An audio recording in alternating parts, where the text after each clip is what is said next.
Well, I went to see the surgeon and he seemed to think this inguinal hernia thing is no big deal. The way he spoke about it, you'd think it was about as complicated for him as shaving in the morning. It's much more frequent in men, he said. That's because it happens in the inguinal passage, which is where the testes descend a few months after birth. I was aware that my testicles had kind of taken a little while to decide where to settle. I just didn't know that they went that particular way. They could have been more careful to shut the door behind them to make sure nothing else came out. But I suppose if you're on a mission like that, who thinks about shutting doors? And I can run. The surgeon asked me, is it painful? And I said, well, no, not really. There's this kind of discomfort. We were talking about fixing a date for the operation, and I wanted one as soon as possible. But above all, I'm stopped running. And he said, well, you can run. You can do everything you were doing before. I didn't actually tell him I was planning on running 100 times round my garden every day for as many days as I could. But the idea was there in the back of my mind. But there was a voice whispering that it wasn't very reasonable.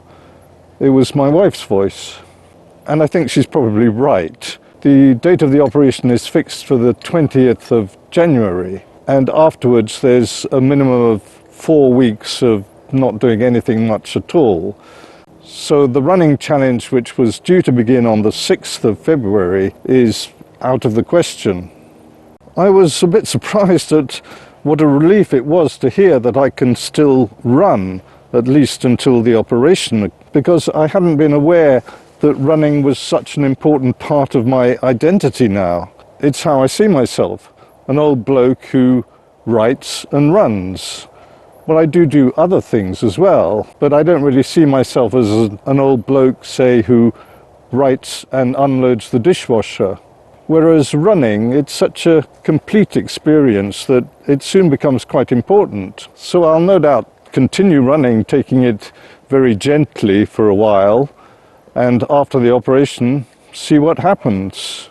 I could have just postponed the run for a couple of months maybe, to be sure I was fully recovered. But the children in the little Sapphire school in Madagascar, they've been waiting long enough for a new classroom, and I really didn't want to postpone it any longer. So a new challenge will be launched on the 27th of February.